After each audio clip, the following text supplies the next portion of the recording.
Hai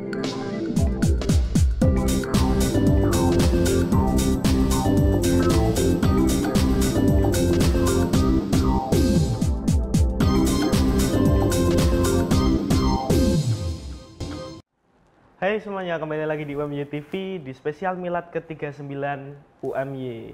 Kali ini kita akan bahas tentang Movie Maker.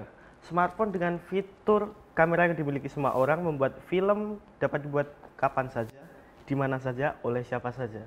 Bersama Mas Budi Dwi Arifianto, kita akan mengupas proses pembuatan film dari akar ke akar. Ya, Mas Budi, apa kabar? Ya, baik. Alhamdulillah.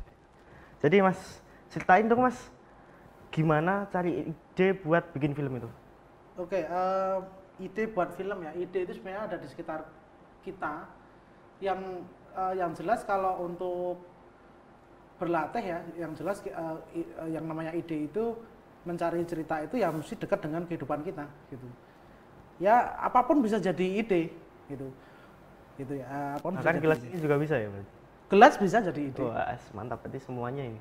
Ya, tapi gini, kalau bicara tentang film, ide itu bisa kita tes lewat biasanya nih ketika kita dapat ide cerita itu nanti kan endingnya mau jadi skenario ya. Nah sebelum sampai ke skenario itu ada yang namanya kita tes menjadi logline cerita gitu. Nah, kalau boleh tahu logline itu apa Mas? Oke, logline itu sebenarnya sebuah rumusan intisari cerita. Misalnya kita mengetes bahwa sebenarnya ide ini pantas nggak sih untuk kita telurkan untuk menjadi sebuah skenario film gitu. Ya intinya dari logline itu kita bisa tahu bahwa intinya syaratnya adalah film cerita nih ya, ada karakter, terus ada goal dari karakter ini mau ngapain nih. Oke. Terus goal itu tujuan ya? Tujuan, ya. Terus konflik. Nah, karakter, goal, konflik. Menarik nggak ini? Idemu bisa apa namanya memenuhi ini enggak nih, ada karakternya enggak, ada goalnya enggak, ada konfliknya enggak gitu. Nah, itu karakter biasanya harus unik, menarik ya, karena kalau nggak menarik, nggak unik ya nanti ceritanya juga nanti begitu sampai ke skenario juga bisa apa ya ibaratnya, kalau di matematika itu karakter yang bagus, goal yang bagus tapi nggak ada konfliknya ya sama dengan nol gitu. Oh gitu. Nah kira-kira itulah. Terus caranya memasukkan ide itu jadi sebuah gagasan, skrip misal. Skrip. Gimana Pak caranya? Ya, salah satunya ya melewati logline tadi ya. Setelah logline, oke punya karakter yang menarik nih. Punya ceritanya udah punya goal yang bagus nih. Misalnya kalau di film karena saya suka Bollywood ya. Iya. Saya suka banget ya sebenarnya semua film saya suka. Tapi saya terkesan dengan filmnya My Name is Khan itu. Misalnya kita berkaca dari situ ya. Misalnya kita logline nih, punya ide gagasan bahwa oh ini saya yakin gagasannya bermula dari peristiwa terorisme gitu ya. Apa itu pesawat yang ditabrakin ke WTC itu di Amerika itu akhirnya muncullah gagasan ide itu gitu. Saya kira ide gagasan bermula dari menciptakan karakter yang unik.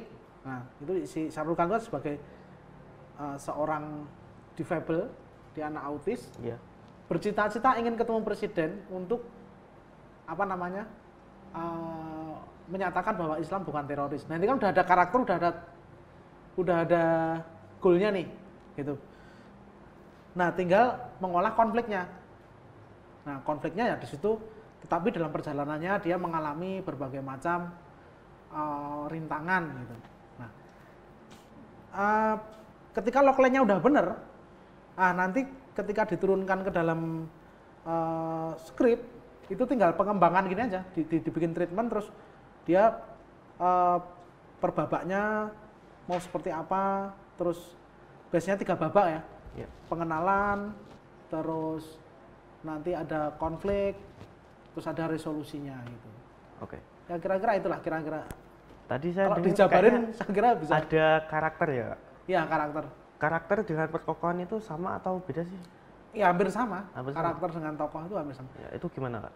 Karakter itu lebih ke bagaimana membangun sebuah karakter. karakter itu bisa dibangun melalui psikologis dari si tokoh itu seperti apa gitu. Terus tingkat sosialnya bagaimana, itu bisa dimainkan di situ gitu. Oke. Berarti misal saya nih hidup pas biasa gitu loh. Pas biasa saya emosian, terus pas mau bikin film dibuat lugu itu bisa berarti? Ya bisa aja. Yang namanya penokohan itu, yang penting kalau di dalam film biasanya ya film itu menarik ketika ada sebuah kesenjangan. Misalnya seorang anak dari misalnya gitu aja, seorang tukang bubur pengen naik haji, nah itu kan ada kesenjangan nih. Iya. Kan beda nih misalnya seorang pejabat pengen naik haji, nggak ada konfliknya. Enggak. Nah biasanya kesenjangan, iya. gitu. Jadi ada kesenjangan. Nah tinggal bagaimana kita mengolah tokoh itu, gitu. Itu di dalam film seperti itu. Itu sih kira-kira kalau. Terus alurnya itu dibuat gimana Kak bagusnya kalau buat misal bikin film drama nih, kan drama kan biasanya good ending ya, endingnya bagus itu, bisa nggak kalau dibikin sad ending gitu? Mau sad ending atau happy ending itu sebenarnya kembali ke tujuan ceritanya ya. Tujuan? Iya, kembali ke tujuan kembali ceritanya. skrip ke isi Skripnya, tadi ya? iya. Skripnya. Yang jelas itu tadi ya, dalam sebuah cerita itu ada mesti ada yang namanya trigger. Trigger itu apa ya? Ibaratnya apa ya trigger itu? Pemicu masalahnya apa? Gitu. Terus perkembangan ceritanya bagaimana? Terus konflik. Ada konflik di situ, terus setelah konflik mesti ada krisis. Krisis itu mungkin puncak-puncaknya film biasanya di menit-menit ke 3/4 mau ending itulah. Barulah ada resolusi. Resolusi itu ya itu tadi endingnya apa nih? Oh. Kalau setelah ada krisis, ada konflik tadi, ada krisis, ini mau happy ending atau mau sad ending. Tapi prinsip cerita itu.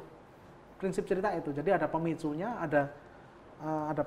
ada progresnya. Progres itu yang alurnya pokoknya dia mengarah ke goal tertentu tadi. Misalnya kayak My Name is Khan tadi, dia pengen ketemu presiden tadi, dia kan mesti progres tuh. Dia akhirnya ketemu lika-likunya, ketemu sahabat ceweknya, terus ada percintaannya. Habis itu kan progres tuh. Terus muncullah konflik-konflik. Gitu. Anaknya meninggal, konflik itu sampai akhirnya krisis. Krisis itu dia diusir apa gitu kan. Tapi sampai ini si tokoh itu bisa melewati itu, terus resolusinya apa. Nah itu sad ending, happy ending. Nah itu sebenarnya udah terdesain. Harusnya terdesain dari awal skenario. Tidak pada saat bikin terus ini enaknya dibikin sad ending, happy ending ya, itu nggak bisa. Berarti harus dari awalnya. Dari awalnya udah didesain gitu. Terus gitu. Oh ya, kalau storyboard itu seperti apa sih Mas? Storyboard itu sebenarnya perkembangan dari tentunya setelah skenario jadi gitu. Karena skenario itu ya walaupun ada bahasa teknisnya ya, di dalam skenario mesti ada bahasa teknisnya gitu, ada apa namanya penokohnya ada, dialognya ada, setting lokasinya udah ada di situ gitu ya. Storyboard itu biasanya dibikin karena untuk membuat ya setidaknya kita bisa melihat film kita sebelum film itu kita buat. Oke, maksudnya berarti sebelum kita buat kita bisa, sebelum film itu kita visualkan, kita punya yang namanya bisa membuat bayangan visualnya seperti apa gitu. Nah, storyboard itulah fungsinya. Jadi itu kayak cerita bergambar. Ya, tapi nanti bisa menjadi panduan panduan cerita melalui gambar tadi. Oke Mas, kita break sebentar. Oke semuanya, kita nanti akan lanjut bahas, mengupas lagi tentang gimana sih caranya buat film setelah pesan-pesan berikut ini.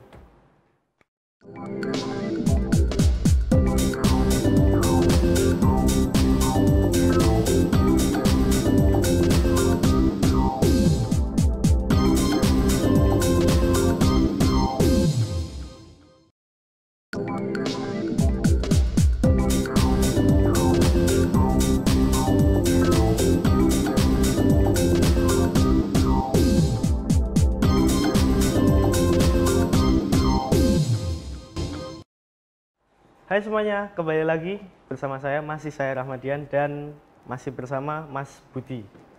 Oke Mas, sekarang kita masuk ke produksi filmnya nih. Apa sih yang perlu kita siapkan sebelum kita memproduksi sebuah film atau movie? Film sama movie sama beda sih? Sama aja sih. Sama. Oke, apa ya Mas yang harus disiapkan? Harus disiapkan ketika produksi. Iya. Yang pertama cerita. Skrip ya pasti. Iya pasti ide cerita. Kalau kita kumpul gini udah semua set gini nggak ada ceritanya nggak jalan. Pertama ya ide cerita yang jelas sudah jadi skenario gitu ya. Terus kru itu kru film bisa gede bisa kecil tergantung kebutuhan. Kru besar biasanya berjumlah sampai 30-50 orang. Tapi bisa juga kita membuat film itu hanya 5 orang, 3 orang. Itu bisa. Tergantung kebutuhan sebenarnya. Berarti dari skrip, SDM, terus teknis. Nah, peralatan teknis. Teknis mulai dari alat apa yang mau kita buat, alat apa yang akan kita buat untuk membuat film itu. Terus itu bisa kamera, terus bisa juga di kamera itu proses produksi, sampai juga dengan pasca produksi editingnya pakai apa. Sebenarnya harus terdesain dari awal. Terus yang paling penting adalah film kita tuh outputnya mau kemana? Outputnya. Jadi film kita ini mau kita distribusikan kemana? Itu penting. Karena dari situ kita bisa tahu teknis ke belakangnya mau pakai apa. Kita beda dong, bikin film untuk YouTube dengan bikin film untuk bioskop. Itu jelas beda. Kalau boleh tahu bedanya apa Mas? Beda secara teknis, misalnya kameranya harus ada spesifikasi khusus, gitu. Misalnya bioskop dengan YouTube aja. YouTube itu kan dari layarnya aja kan kita nontonnya emang untuk layar kecil ya, gadget gitu. Itu kenapa kita pakai handphone aja bisa aja, sah-sah aja gitu. Tapi kalau dibalik ya, kita bikin film dengan nanti akan distribusinya adalah di bioskop dengan layar yang lebar, nah baru ketahuan tuh kamera handphone itu pecah apa enggak gitu. Teknisnya mumpuni enggak untuk itu. Gitu. Tapi kebalikan, kita pakai kamera film yang profesional tapi ternyata tujuannya hanya untuk YouTube, itu juga apa ya, eman-eman juga. Udah mahal, biaya mahal, tapi outputnya ke YouTube gitu.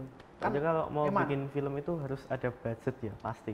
Budget, ya budget itu pasti ya. Tapi kan sebenarnya budget itu bisa diakali lah. Maksudnya tinggal kita outputnya mau kemana itu tadi sebenarnya udah ketahuan kok gitu. Kalau tahu tuh bikin film untuk budget gede ya pastilah strategi pendanaannya mesti kan beda juga gitu. Cari sponsor, cari apa. Tapi kalau ini memang film idealis, distribusinya ke YouTube atau apa kan, sekarang masih platformnya banyak sekali. Oh, ya. Proses produksi itu seperti apa ya? Proses produksi biasanya dimulai dari ada 3 ya, ada praproduksi, produksi, dan pasca produksi. Disebut pra itu berarti dia ketika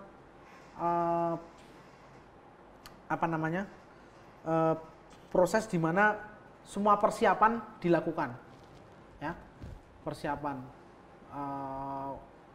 membreakdown naskah, membuat storyboard tadi, sampai naskah itu di breakdown macam-macam ya, breakdown dari sisi teknis kameranya, dari kebutuhan artistiknya, kebutuhan pemainnya, casting pemain, itu semuanya dilakukan pada saat praproduksi. Ya, jadi semua perencanaan itu dilakukan di praproduksi, mencari lokasi, gitu. Nah, segala sesuatu yang sifatnya perencanaan. Nah, terus pada saat produksi itu tadi praproduksi, nah sekarang produksi itu di mana proses di mana kru dan atau kerabat kerja dia mengeksekusi apa yang sudah direncanakan, syuting lah, syuting. Take video ya? Take video gitu.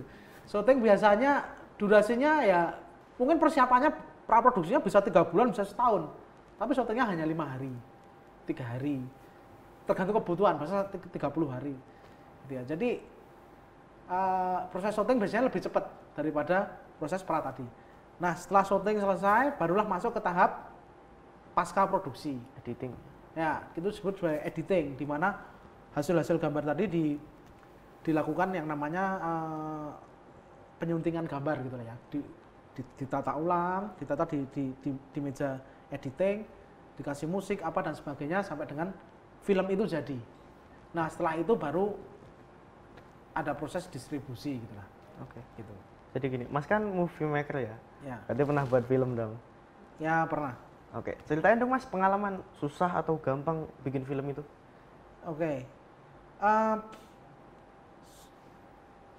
Susahnya bikin film ya kalau sebenarnya gampang-gampang susah ya. Artinya gini, mungkin saya akan coba cerita di era saya ketika masih mahasiswa dulu ya, masih muda gitu, masih berkomunitas. Apalagi kalau di kota Jogja, karena saya lahir di Jogja, membuat film itu lebih mudah karena komunitas gitu. Kita nggak punya duit tapi karena kita punya komunitas ya kita lebih mudah gitu. Terus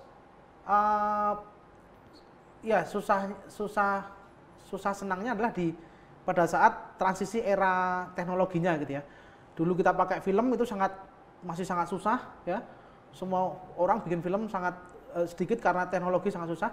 Nah, sekarang digital semuanya digampangkan. Semua lebih gampang. Alat sudah gampang, editing juga lebih gampang gitu ya. Tapi yang sama-sama susah adalah bagaimana kita membuat cerita yang baik. Dari dulu sampai sekarang itu masih PR dan butuh kedewasaan, butuh proses panjang. Oke Mas, kita break sebentar, kita lanjut nanti lagi. Baik semuanya, sekiranya situ dulu. Sekarang kita lanjut setelah jeda berikut ini.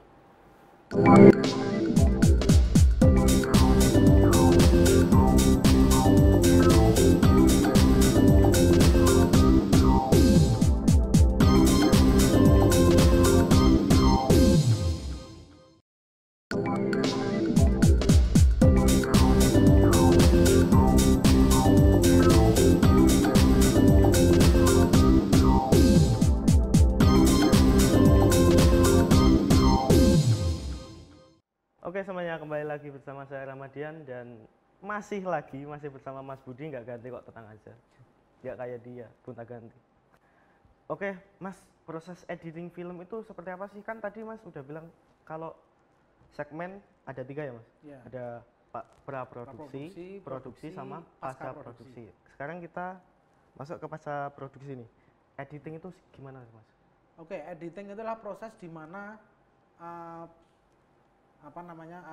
seluruh materi yang kita syuting ya itu kita kumpulkan dalam kalau sekarang ya dalam satu project hard disk gitu. Nah, terus disitulah kita melakukan proses penyuntingan gambar. Ya, penyuntingan gambar itu ya kita menata gambar sesuai dengan keinginan skenario. Nah, di editing sendiri ada beberapa tahap untuk bisa menata agar film itu tertata dengan baik. Ya. Pertama mesti dilakukan yang namanya rough cut. Rough cut itu di mana ya di manajemen file. Ya. Biasanya filenya kan banyak banget ya. Biasanya 10 hari syuting gitu ya. Nah, kita di manage biasanya dibagi per lokasi atau per scene gitu ya. Oke, ini peristiwa ini masuk ke yang mana nih? Ke capture 1, capture 2 gitu kan. Ya, intinya semuanya di manage filenya. Nah, setelah termanage baru dilakukan editing offline. Editing offline itu editor di sini dia diberikan waktu untuk menyusun gambar sesuai dengan apa yang dia interpretasikan dari naskah. Jadi editor bukan robot yang manut naskah yang ini berarti ini enggak, bukan seperti itu. Jadi dia membuat naskahnya seperti apa, stock shotnya seperti apa. Nah, ini editor diberikan kebebasan untuk mengkonstruksi gambar-gambar yang sudah ada di hasil editing tadi. Jadi bisa nggak kalau misal pas editing itu alurnya bisa berubah nggak? Bisa, sangat mungkin bisa. Ya, tapi walaupun editor diberikan kebebasan, tapi tetap aja punya rambu-rambunya skenario tadi gitu ya. Bisa, alur tadi bisa berubah. Kenapa berubah? Karena mungkin ya skenario mintanya A gitu. Tapi setelah di proses syutingnya, apa yang dimaui skenario ini tidak dilakukan pada saat proses syuting. Atau mungkin pada saat proses syuting ada kendala. gitu. Misalnya ada salah satu scene yang dia settingnya di puncak gunung gitu. Tapi pada hari itu ternyata di lokasi itu sedang terjadi bencana dan direktur harus berputar otak untuk mengganti scene itu. Atau scene itu hilang. Nah, dengan konsekuensi bla bla bla bla bla gitu. Nah, itu kan mungkin sekali. Jadi sangat mungkin ketika nanti skenario minta A ternyata syutingnya B. Nah, ini gimana caranya editor bisa mencari jalan tengahnya gitu. Itu sangat-sangat mungkin terjadi. Jadi misal gini Mas, pas ada proses editing ya kan, pas edit terus ada gambar yang sekiranya itu kurang lah, jumping. Jumping itu shot. masih bisa diperbaiki enggak sih Mas? Jumping itu macam-macam ya. Jumping misalnya arah pandangnya sama gitu, atau tinggal jumpingnya seperti apa. Jadi kalau sudah jumping itu jumping kostum karena kelalaian tim produksi gitu ya, pada saat produksi shotnya sama tapi karena syutingnya harus 2 hari, contohnya gini, bajunya beda gitu padahal harusnya sama, atau gini, harinya sama tapi karena pemain itu pertama dia rambutnya gondrong, paginya dia udah potong rambut, terus pada saat dia harus syuting lagi dia udah gundul rambutnya, ya itu namanya jumping. Itu editor nggak bisa ngapa-ngapain gitu. Tapi kalau misalnya sing sifatnya teknis, kemungkinan masih bisa diolah di editing itu masih bisa. Tapi nek sing sifatnya kostum, jumping, properti jumping itu ya susah banget gitu. Itu nggak bisa, itu kesalahan produksi sebenarnya. Gitu. Mas pernah nggak ngedit video atau ya movie lah, bukan video? Iya, editor ya. Pernah. Ceritain dong Mas, serunya gimana ngedit itu? Seru atau malah enggak? Ya. Seru. Editor itu sutradara kedua gitu. Dia bukan robot. Jadi dia bukan orang yang mantep manut sutradaranya, itu sebenarnya bukan editor yang baik. Editor itu justru sutradara kedua di sini. Kita bukan asisten sutradara. Asisten sutradara itu sebutan pembantu sutradara ketika dia syuting. Tapi kalau editor itu bisa disebut sebagai sutradara kedua. Karena apa? Karena dia yang menghadapi gambar-gambar itu. Gitu. Nah, disitulah si editor punya kewenangan sebenarnya untuk mengolah kemauan ceritanya mau kemana. Gitu. Nah, disitulah uniknya di situ. Jadi kita bisa debat dengan sutradara, bisa gimana caranya stock shot yang nilainya, katakanlah stock shotnya nilainya 5 gitu. Tapi gimana caranya editor itu bisa membuat itu menjadi 8. Nah, itu susah. Sedihnya di situ. Gitu. Wah, stock shotnya kurang ini nih, tapi gimana caranya itu harus bagus. Gitu. Itu sih. Ya, makasih Mas. Ini kita udah di akhir jam, akhir tayang ya ini. Oke, terima kasih. Yeah. Baik semuanya, kita sudah di penghujung acara. Terima kasih telah menyaksikan video ini, video atau movie sih ini, talk show ya, program acara ya, ya kan Mas? Iya. Jadi kalau kalian suka ya silahkan, kalian tonton aja sampai habis. Kalau nggak suka ya udah. Dan kita bertemu di episode selanjutnya. Ya, makasih Mas.